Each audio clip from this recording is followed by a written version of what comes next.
How do you measure anti-Semitism?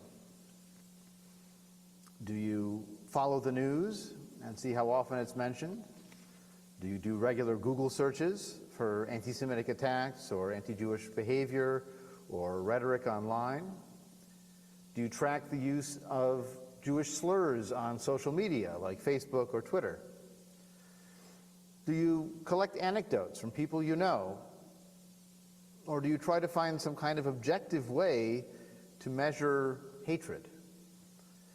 Well, there is an organization that has actually tried to do that for the last 60 years. It's called the Anti-Defamation League of B'nai B'rith.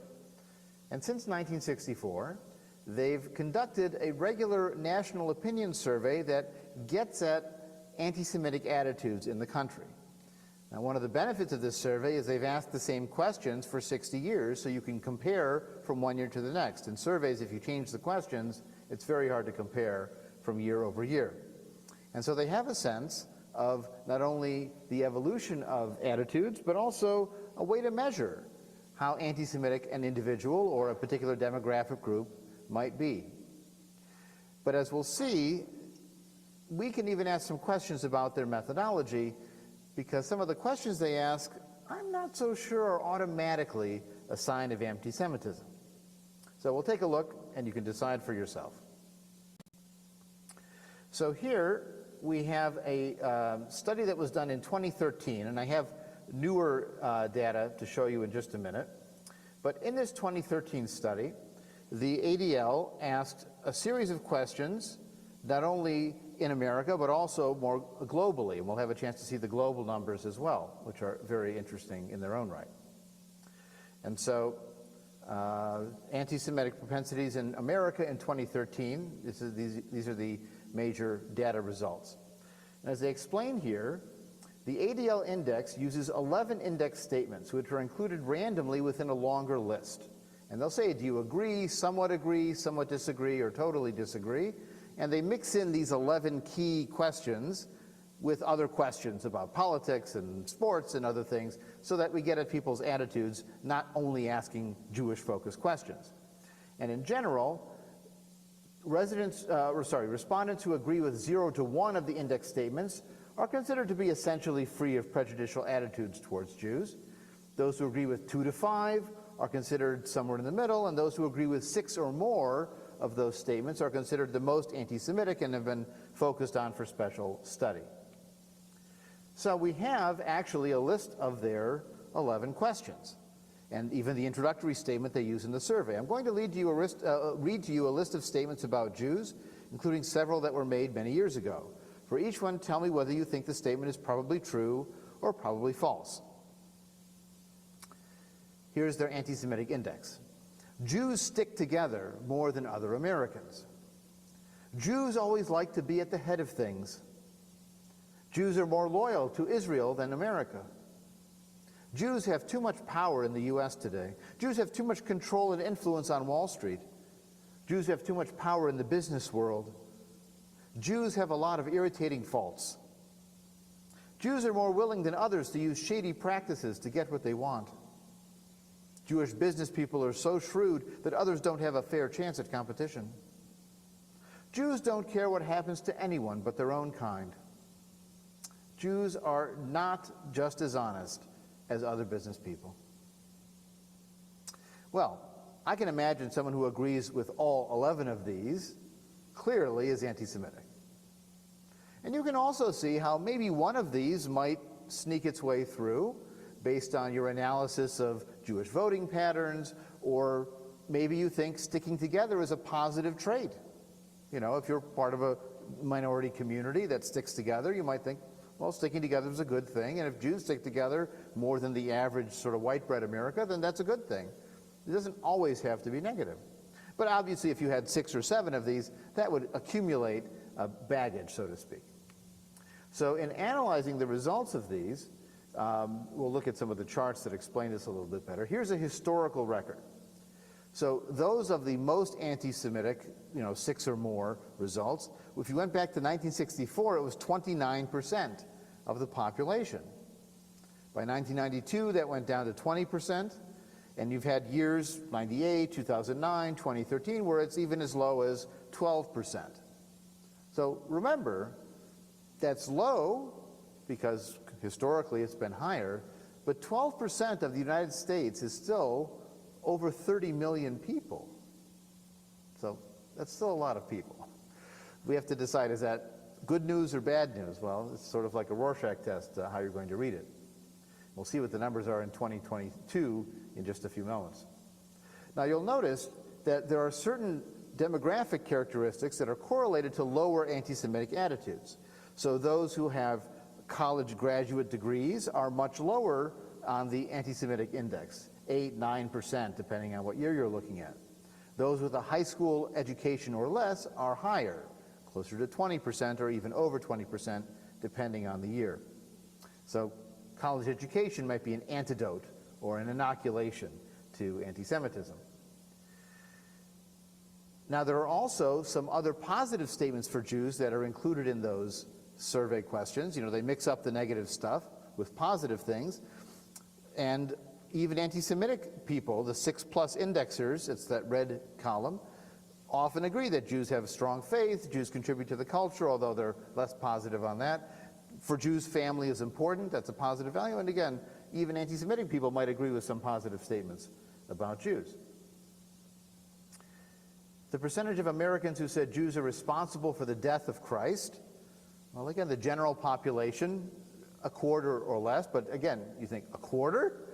Still? But among the anti-Semitic population, that number is much higher. So there is still an echo of that Christian anti-Judaism sentiment that has an impact on anti-Semitic attitudes about business practices and loyalty questions and personal ethics. How many agree that Jews still talk too much about what happened to them in the Holocaust? Well, again, the general population, 24%. Among the anti-Semitic population, 2/3 of them agree with that statement. So that might be a corollary statement. Although I have to say, if you study Jewish thought leaders and people who think about what Jews should focus on in their celebration of Jewish identity, culture, and history, occasionally some of us say, maybe we focus a little bit too much on the Holocaust and we need to focus on positive things that Jews have done, not what was done to them. And that's part of an ongoing discussion about how best to frame Jewish identity going forward. Now we break it out by certain demographic groups. They look at both African Americans and Hispanic Americans. So among African Americans, you'll notice that anti-Jewish attitudes, that 6 or more index, is higher than the general population. Some of that has to do with economic competition or landlord and tenant relations in certain parts of the urban community, or simply, you know, rumors, legends, and conspiracy theories popular in certain communities. After all, when Kyrie Irving and Kanye West said some of the things that they said in the last year, they found a resonant audience in certain parts of the African American population, and they found people pushing back and rejecting it within that population as well.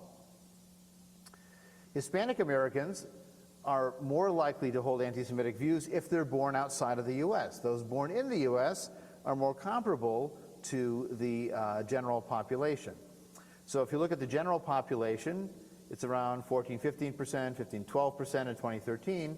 The native-born Hispanic population in America is 14% in 2013, so comparable to the general population. But the foreign-born Hispanic population is a much higher proportion of these anti-Semitic beliefs. Again, they're less likely to have a college degree, they're less likely to be remote from the religious baggage of the Christ-killing idea, and they may simply be less likely to encounter Jews given their work profile and residential profile than the native-born Hispanic population. Now, they also ask some of these questions globally, and sometimes it's hard to get a measure on anti-Semitic attitudes across the world, but the ADL did its best to do so using that same index. They included many countries across the world. You see the white ones are all the ones they did. They didn't include good chunks of Central Asia or Central Africa. It simply wasn't able to do the survey there. And again, they asked similar questions, a few different ones, obviously not talking about the U.S., but the loyalty to Israel question, the power in the business world and financial markets, not caring about anyone but themselves, too much control over affairs. Now, number 6, people hate Jews because of the way Jews behave. Jews think they're better than other people. Those are somewhat different, but again, you can see how if you agreed with 6 or more of those, these are clearly a problem. And again, that question about talking too much about what happened in the Holocaust. And number 11, Jews are responsible for most of the world's wars. This goes back to the protocols of the Elders of Zion over 130 years ago. Now, the overall index score is 26%. About 1/4 of these 100 countries say that 6 or more of those stereotypes is true. But you'll notice it's very different by region. So in Australia, and New Zealand, Oceania, it's only 14%. In the Middle East and North Africa, it's 74%. Eastern Europe, 34%, Western Europe, 24%. So it really depends on where you are asking. In the English-speaking countries, it's 13%. Again, that's comparable to the United States, right? We were 12% at that survey. Again, that's still millions of people, but it's also only 12, 13%. These are the top countries that showed these anti-Semitic attitudes. No surprise, number 1, the West Bank and Gaza, obviously fueled by the conflict with Israel. But also Iraq, Yemen, Algeria. You see why the Middle East, North Africa scored so much higher than any other region. In fact, the top scoring country outside of that region, you have to go down to Greece at number 17, where it's still 69%, which is very high. Obviously a strong undercurrent of anti-Semitic attitude in Greece, possibly from the Greek Orthodox Church or from conflicts in business. If the economy is doing poorly, they're looking to blame people. And remember, Greece's economy has been in the toilet for most of the 21st century. But when you look at the other end, Spain is relatively low. If you get into the hundreds, you've got New Zealand, Czech Republic. Some countries like Thailand, very low, even though they're in Asia.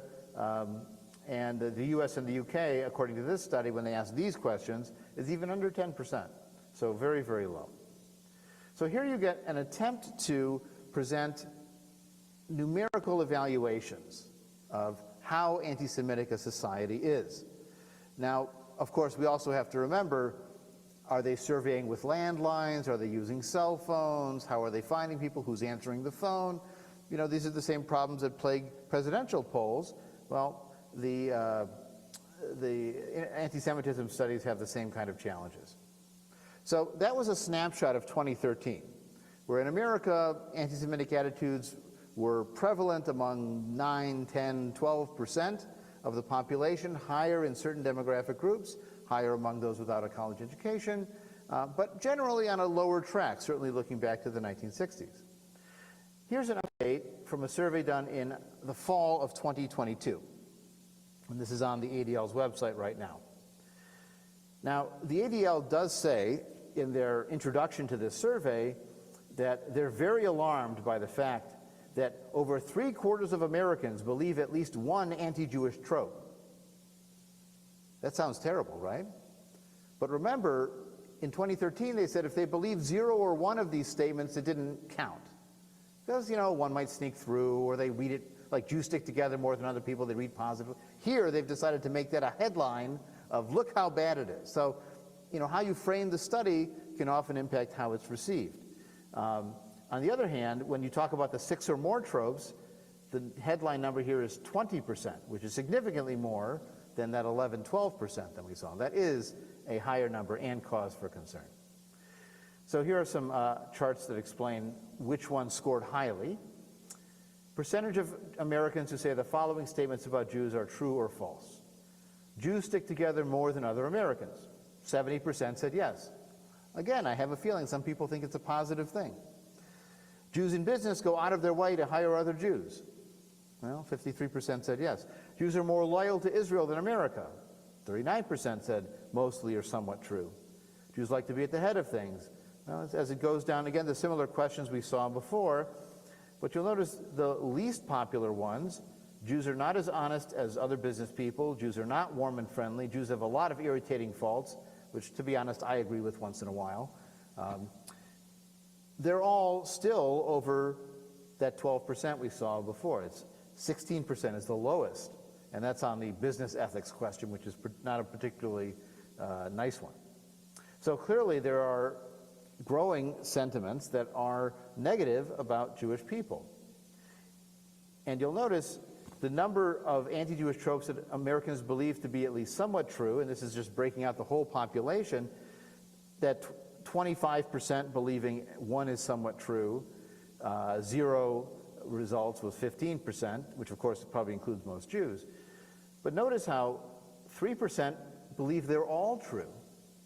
Another 3% believe 10. So if you just take the 6 and up, that's where you're going to get your 20%. But if you just took 9 and up, that's still 10% of people believing that 9 or more of those statements are true about Jews, or at least somewhat true. Here's again the historical numbers agreeing with this. And you'll notice again, you've got that lower number going up from 11% in 2019 to 20% in 2022. And that is clearly concerning. If you break it out by demographic, this is positive. Younger people are less likely to believe these tropes than older people. That's plausible. Now, they also ask questions about negative statements about Israel and how many people believe in those. And again, some of these may be reasonable analyses. It asks, for example, Israel is not a technology leader. Well, how do you define that? And, do you study that field or not? Some of these are ideological. Israel does not make a positive contribution to the world. Israel and its supporters are a bad influence on our democracy. Israel can get away with anything because its supporters control the media. Okay, so some of these are clearly in that anti-Semitic category, and others maybe not.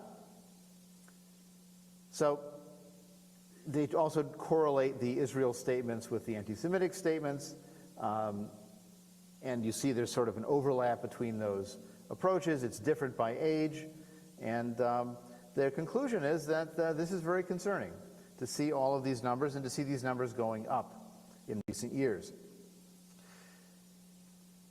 It's entirely reasonable, given the history of today as World Holocaust Memorial Day, that we're entirely sensitive and cautious when it comes to anti-Jewish hatred with this history and with this present, and this, the data shows. They say that history doesn't repeat itself, but sometimes it rhymes. And we're hoping that that rhyme is limited to attitudes. Now, the challenge is you could read this differently. You could look at what's happening in the world through what I call anecdata. So like an anecdote, but you're adding up a lot of them. These are higher profile and get more attention, and we're finding that anti-Jewish sentiment and even violence can come from multiple directions. It is true that the elite snobbery that defined anti-Semitism at the beginning of the American Jewish experience is much less likely the case. There was a very famous incident in 1877 where a banker named Joseph Seligman was rejected from a hotel in Sarasota Springs, New York, because he was Jewish, and that led to a sort of Jewish social exclusion at upper levels. We don't find that anymore. Jews can join country clubs, Jews can, in fact, it's why the Jewish country clubs are having trouble, because Jews can join any country club. They don't have to only join the Jewish ones. Jews can pursue professions if they can afford it. That's not a limitation on them. And look at those results of the college educated. They are very less likely to hold anti-Semitic attitudes. Now the question is, what's changed that that number has gone up so much, from 11% to 20%? Is it that there's really a growth in sympathy for these anti-Semitic ideas, or are people just more emboldened to say out loud what they've been thinking?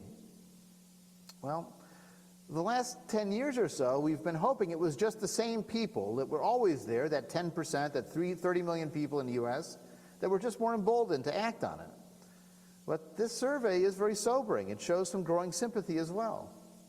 And the problem with growing sympathy is not that they're going to all become pogromists and start rioting.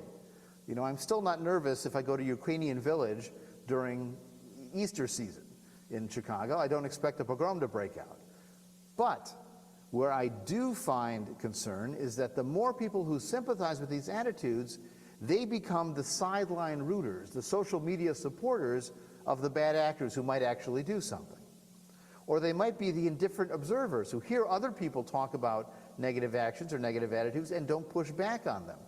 You see, it's a gradation. Anti-Semitism is not all pogromists and Nazis who are going to go out and burn and destroy things.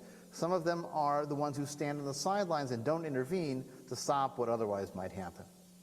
So if we were to hear in the news about a synagogue being attacked in America, as happened just 1 year ago in Colleyville, Texas. We don't know who the attacker could be. It could be any one of a number of possibilities for their motivation.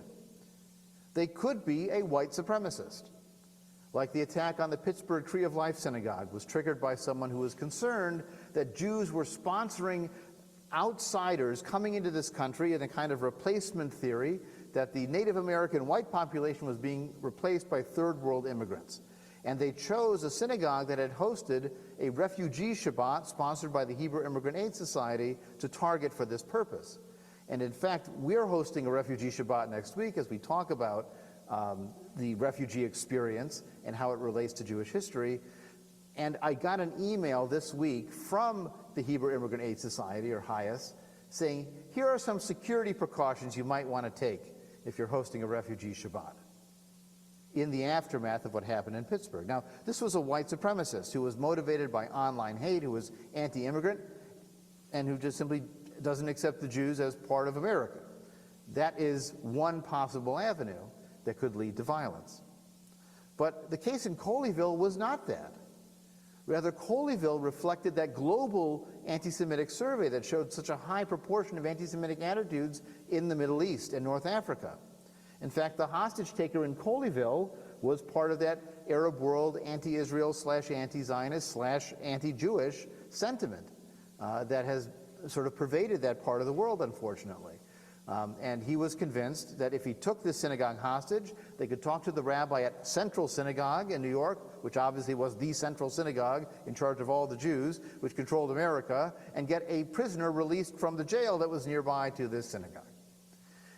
And so that's what he tried to do. He figured if he took one synagogue hostage, the Jewish world conspiracy would leap into effect and solve the problem. Well, that's, again, an anti-Semitic perspective. It's conspiracy theory, but it caused him to act. It caused him to put people in danger. And that's tragic and it's disturbing. There was also a case just last month at a preschool in Detroit held at a Jewish congregation called Congregation Bethel, Temple Bethel in Detroit, where a man pulled up outside of their preschool and started berating the parents and the kids going into the preschool about Israel and you're all going to die and saying terrible things. And fortunately, the security guards at the preschool came out and told him to get lost. Ultimately, he was detained by the police, but that's very disturbing to think of someone coming and doing that, just targeting a preschool population, dropping off their kids. Now, a third possibility for anti-Semitic action could be coming from the progressive left and their anti-Zionist perspective. There are some liberal Zionists and there are some liberal progressive people who are sympathetic to having a Jewish state of some kind. It could be very subtle. But there are cases where it does seem less subtle. There was a famous case a few years ago in Chicago of a radical feminist organization called the Dyke March, which was marching for sexual safety and liberation and so on. And someone wanted to march with a flag that had the rainbow colors on it with a Jewish star on it. A little bit like an Israeli flag, but with the rainbow colors on it. They were told they weren't allowed to march with that flag, even though there were other national flags, including Palestinian flags, in the march, but that flag was seen as unacceptable in that context. And there have been cases on certain campuses where Jewish students have been made to defend themselves or to articulate how they're not Zionist, which is not a fair thing to ask when 80% of American Jews identify as Zionist in some way. And there was a report recently in the United Kingdom about how Jewish students have been treated, and a lot of it is an anti-Zionist progressivism that has bled over into anti-Jewish sentiment. Now, there's a fourth possible option of who might be attacking us, and this comes from the Black Power, Black Hebrew world. You may have heard of this organization, the Hebrew Israelites, that have been publicized by a basketball player named Kyrie Irving, who retweeted a link to a book that claimed that the African Americans and blacks in Africa more generally are the true Israel, and white Jews are imposters who've stolen their history and enslaved the people who are the true Jews, and therefore they're evil. It's a little bit of an offshoot of the conspiracy theories of Elijah Muhammad and the Nation of Islam, but it's got its own particular pedigree. And this did lead to violence in New Jersey, where a Jewish preschool and grocery market was attacked by a group of Hebrew Israelites who were convinced that these people were evil. And I will say, we had a program some years ago where I talked about Jews in slavery and the complicated roots we have with that, because after all, slavery is accepted in the Hebrew Bible and in rabbinic law, and Jews did participate to some extent in the slave trade during the colonial era and owned slaves in the South. Judah Benjamin was the treasurer of the Confederacy and other examples like that, as there were also Jews who were abolitionists at the same time. So it's a complicated legacy, but the comments I get on that video are almost entirely from this black Hebrew Israelite perspective of another white Jew lying, and we the blacks are the true Israelites, and you're the ones who enslaved us, and you're projecting. And I mean, 80% of the comments, which we edit out and delete, come from that perspective. So it is out there, and it is a sentiment that's reflected. Again, not a majority sentiment, but obviously not an invisible sentiment, because there are people who might support this. Now, there's also been a whole episode of street crime targeting those who are visually Jewish. This has happened in New York, it's happened in Chicago, and in some other areas. When there's tension with Israel, if there's an ongoing shooting war with Gaza, wearing pro-Israel paraphernalia can also make one a target for that kind of attack. It's hard to split the line there again between politics and anti-Semitic attitudes. But clearly, if someone simply looks like an Orthodox Jew walking down the street and people are harassing them or assaulting them, they're being targeted because of who they are. And that makes it complicated for us, because we who do not dress Jewish or look explicitly Jewish in our behavior or ritual practice might be invisible to that person, but we're all targeted in some way by those attitudes. And then finally, you have the loopy conspiracy theorists who are convinced that the Jews engineered COVID-19, or the Jews control lasers in space that might set forest fires in California, or Kanye West, or now currently known as Ye, as he's changed his name, and his conspiracy theories about Jews controlling entertainment and causing him to lose billions of dollars, when in fact he himself caused himself to lose billions of dollars with the kind of things he said. But those conspiracy theorists are out there too. So where do we look to protect ourselves? How can we be safe if it could come from a white supremacist, or an Arab anti-Semite, or the progressive left, or the black Hebrew Israelite movement, or random street crime targeting someone looking Jewish, or a loopy conspiracy theorist who might latch on to the Jews as simply one more enemy among many? Now, there are times that we might be a little bit oversensitive and have our antennae a little bit too wired. For example, if someone complains about globalism, or says they're an anti-globalist, I don't like globalists, I'm interested in nationalism, does that automatically make them an anti-Semite? Well, sometimes Jews are blamed for global attitudes, not having loyalty to their country, right? And there are Jews who are more universally sympathetic. Yet, I'm not convinced that every person who has concerns about globalism is automatically an anti-Semite. The same is true for anybody who might criticize the state of Israel. Obviously, there are plenty of Israelis who criticize the state of Israel within the state. If you've been watching the news, there have been massive protests the last several Saturday nights in objection to some of the government's moves on judicial review and democracy issues in Israel proper. They're clearly criticizing what the government's choosing to do. So you can be part of the loyal opposition that has concerns, just as in America we can be part of the loyal opposition that has concerns and expresses them. And we might differentiate between the West Bank and the occupied territories there and Israel proper in terms of what we're willing to do business in or travel in or stay in and so on. That's a reasonable distinction. Now, I also sometimes think we're overly sensitive if somebody happens to mention George Soros or Sheldon Adelson, right? On either side. Because some people think anytime someone says George Soros has funded it and that's bad, equals anti-Semite. Just like the Nazis talked about the Rothschilds, therefore it must be evil. Well, maybe you don't like the things this person funds from a political perspective. I know plenty of liberal Jews who hate the things that Sheldon Adelson funded. But if we decided that anybody who complained about Sheldon Adelson and his money bags reaching into politics and running newspapers, and well, he did that actually in Israel. He gave away a free newspaper that massively promoted Benjamin Netanyahu, and because it was free, it had a very high readership. Now, is that a Jew controlling the media? Well, it is, actually, but is it sinister? Is it conspiracy theory? No, it's somebody using his money. And so sometimes, again, just because a rich person is using their money and you don't like that they're doing that, it doesn't necessarily mean there's a prejudice behind it. So, let's say we've decided this is clearly an issue, it's not an overreaction, we need to act. What do? How do we respond? Well, certainly we push back, and there has been a lot of pushback. You've seen what happened to Kanye West. You've seen what happened to Kyrie Irving and the kind of hoops he had to jump through to be reinstated. After all, the president of the NBA, Adam Silver, is himself Jewish. Now, it may not be the best message when he criticizes the Jews and the Jewish commissioner suspends him indefinitely until he apologizes. I mean, you know, the optics of that, for those who might be inclined to believe him, maybe are problematic. But the reality is that there was pushback, and there's pushback by the non-Jewish population too. I saw an interviewer talking to Ye, and Ye started spouting his anti-Semitic stuff, and the interviewer, who himself is black, said, "No, stop, no, that's wrong." And there was instant pushback there.